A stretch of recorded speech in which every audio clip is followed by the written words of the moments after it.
Hello അസ്സലാമു അലൈക്കും. എല്ലാവരുടെ വർത്താനം എന്താ? എല്ലാവർക്കും സുഖം തന്നെ അല്ലേ? ഇന്നിപ്പോൾ രാത്രി കേട്ടോ.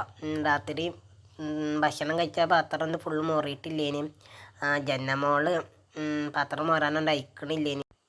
അപ്പം പിന്നെ ഓളെയും കൊണ്ട് ഓളൊന്ന് ഉറക്കാൻ പോയി. പിന്നെ അപ്പം തന്നെ ഉള്ള ഉറങ്ങിയതൊന്നുമില്ല. പിന്നെ ഉള്ള ഉറങ്ങിയതിൻ്റെ ശേഷമാണ് കേട്ടോ പിന്നെ അടുക്കളയ്ക്ക് വന്ന് പാത്രമൊക്കെ ഒന്ന് മോറിയത് ബാക്കിയുള്ളത്. പിന്നെ പാത്രമൊക്കെ മോറി അവിടെയൊക്കെ ഒന്ന് തോത്തി. അത് കഴിഞ്ഞ് ചെടികളിലെ വെള്ളമൊക്കെ ഒന്ന് മാറ്റി കൊടുത്തു കേട്ടോ. അല്ലെങ്കിൽ കൊതുകുകൾ മുട്ടയിട്ട് നമ്മൾ അറിയില്ല ഇടയ്ക്ക് മാറ്റിയിട്ടില്ലെങ്കിൽ. ഞാൻ ഇടയ്ക്കിടയ്ക്ക് മാറ്റി കേട്ടോ. രാവിലെ ഒന്നും ചിലപ്പോൾ ഇതിന് ടൈം കിട്ടില്ല. അപ്പോൾ രാത്രി ജന്നമോളം ഉറങ്ങുമ്പോൾ അങ്ങനത്തേനൊക്കെ ടൈം കിട്ടുള്ളൂ കേട്ടോ.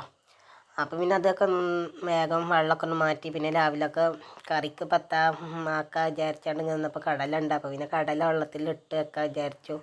പിന്നെ ഇനിയിപ്പോൾ കടൽക്ക് നാളെ ചപ്പാത്തി എന്തെങ്കിലും ഉണ്ടാക്കാമെന്ന് വിചാരിച്ചു കേട്ടോ. നാളെ ഞായറാഴ്ച അല്ലേ.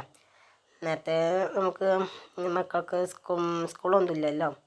പിന്നെ ചപ്പാത്തിയും കടലക്കറിയൊക്കെ ആക്ക പോലെ ഉണ്ടാക്കാൻ വിചാരിച്ചു. ജനനെയും കൊണ്ട് ചപ്പാത്തി ഉണ്ടാക്കാൻ ബുദ്ധിമുട്ട്. അടങ്ങിക്കൂല ചിലപ്പോൾ ഉള്ളി ചപ്പാത്തി പെരത്താനൊന്നും ചിലപ്പോൾ അടങ്ങിക്കൂല. അങ്ങനെ കടല വെള്ളത്തിലിട്ടു കേട്ടോ. എല്ലാവരും ലൈക്ക് ചെയ്യണേ.